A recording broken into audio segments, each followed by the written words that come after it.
Hello friends, അസ്സലാമു അലൈക്കും. അപ്പോൾ ഞാൻ ഇന്ന് വെള്ളക്കടലിൻ്റെ വൈറ്റ്നൻ്റെ ഒരു ഗ്രേവി റെസിപ്പി ആയിട്ടാണ് വന്നത്. നമ്മൾ സമയമില്ലാത്ത സമയത്തൊക്കെ പെട്ടെന്ന് ഉള്ളിയൊന്നും വാട്ടിയിരിക്കാണ്ട് അടിപൊളി ടേസ്റ്റിൽ നമുക്ക് വെള്ളക്കടല കുഴച്ച് വെക്കാം. അപ്പോൾ ലാസ്റ്റ് വറവിടുന്നൊരു അടിപൊളി ട്രിക്ക് ഉണ്ട്. അപ്പോൾ ഇതെല്ലാവരും ലാസ്റ്റ് വരെ കാണണം. അപ്പോൾ ഇഷ്ടമായാൽ ലൈക്ക് ചെയ്യുക, ഷെയർ ചെയ്യുക, സബ്സ്ക്രൈബ് ചെയ്യാൻ മറക്കരുതേ. ഇതിനായിട്ട് നമുക്ക് ആദ്യം തന്നെ വെള്ളക്കടല എടുക്കാം. 250 ഗ്രാം നല്ലോണം കഴുകി വൃത്തിയാക്കി 8 മണിക്കൂർ ഞാൻ പുതിർത്തി വെച്ചു.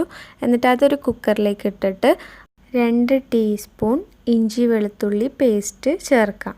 ഇനി ചതച്ചതാണ് അങ്ങനെ ചേർക്കാം. ഇനി അതിലോട്ട് 2 പച്ചമുളക് ചേർത്ത് കൊടുക്കാം. ഇനി നമ്മൾ ഒരു 3-4 കറിവേപ്പില ഒന്ന് അരിഞ്ഞിട്ട് ചേർത്ത് കൊടുക്കാം. ഇനി നമ്മളൊരു ഹാഫ് ഉള്ളി മതി. പകുതിയോ അല്ലെങ്കിൽ നിങ്ങൾക്ക് എങ്ങനെയാണ് ഒന്ന് ചെറുത്ത് ഒന്ന് എടുക്കാം, അല്ലെങ്കിൽ പകുതി. അതിങ്ങനെ അതിലോട്ട് അരിഞ്ഞിട്ട് കൊടുക്കാം.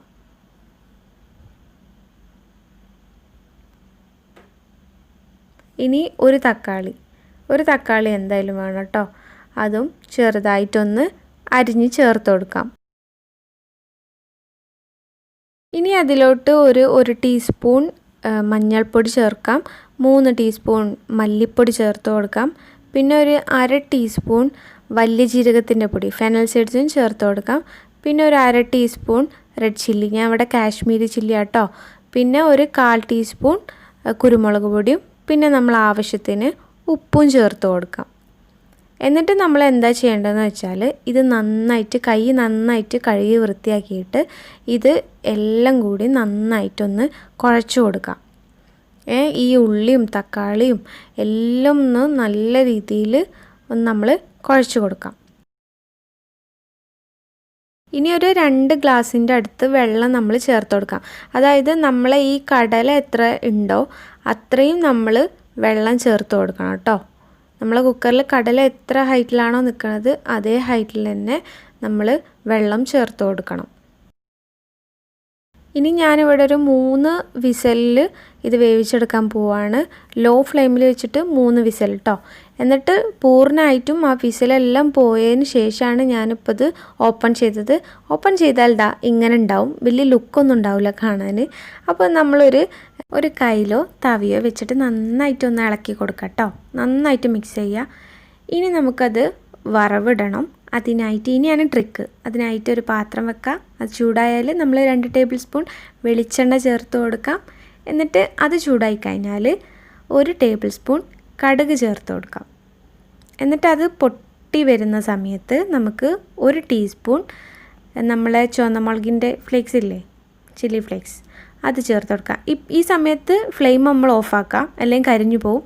എന്നിട്ട് നമ്മൾ 1 ടീസ്പൂൺ മല്ലിപ്പൊടി ചേർത്ത് കൊടുക്കാം. ഒരു 1/2 ടീസ്പൂൺ ഗരം മസാലയും കൂടി ചേർത്തിട്ട് നന്നായിട്ട് മിക്സ് ചെയ്ത് കൊടുക്കാം.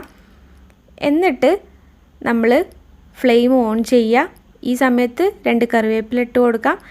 എന്നിട്ട് നമ്മൾ കുറച്ച് ആ കറിയിലുള്ള ആ വെള്ളം ചേർത്ത് കൊടുത്തിട്ട് നന്നായിട്ടൊന്ന് മിക്സ് ചെയ്തിട്ട് ഒന്ന് തിളപ്പിക്കുക. അതിനുശേഷം നമ്മൾ ഫുള്ളായിട്ടും ഈ കടല ഈ പാത്രത്തിലോട്ട് ചേർത്തിട്ട് നന്നായിട്ട് മിക്സ് ചെയ്യുക. ഇനി ആ കുക്കറിൽ കുറച്ച് വെള്ളം ചേർത്തിട്ട് അതിലുള്ള മസാലയും എല്ലാം ഈ കടലിൻ്റെ പാത്രത്തിലേക്ക് ഒഴിച്ചു കൊടുക്കാം. എന്നിട്ട് നമ്മൾ നന്നായിട്ടിത് തിളപ്പിക്കണം. അപ്പോൾ ഈ സമയത്ത് നമ്മൾ കറിവേപ്പും മല്ലിച്ചപ്പും അരിഞ്ഞത് ചേർത്ത് കൊടുക്കാം. കുറച്ച് വേണമെങ്കിൽ കുരുമുളകും ചേർക്കാം. ഇനി ഇത് നന്നായിട്ടൊന്ന് വെട്ടി തിളച്ചോട്ടെ. ഒരു 5 മിനിറ്റ് നമുക്ക് ഇങ്ങനെ ഫ്ലെയിമിൽ തന്നെ വെക്കാം. എന്നിട്ട് മൂടി വെക്കാം. നമ്മൾ കുക്കറിൽ വേവിച്ചെടുക്കാൻ പറ്റുന്ന ഏത് കറിയാണെങ്കിലും, കടല, ചെറുപയർ, പച്ചപ്പട്ടാണി, ഇറച്ചിക്കറി പോലും നമുക്ക് ഇങ്ങനെ തന്നെ ഇതേ രീതിയിൽ ചെയ്തിട്ട് വറവിട്ടെടുത്താൽ അടിപൊളി ടേസ്റ്റാണ്. അപ്പോൾ എല്ലാവരും ട്രൈ ചെയ്ത് നോക്കുക. ഇഷ്ടമായിട്ടുണ്ടെങ്കിൽ എന്തായാലും സബ്സ്ക്രൈബ് ചെയ്യുക, ലൈക്ക് ചെയ്യുക, ഷെയർ ചെയ്യുക. അപ്പോൾ അടുത്തൊരു നല്ലൊരു വീഡിയോയിൽ കാണുന്നത് വരെ ബൈ, ടേക്ക് കെയർ.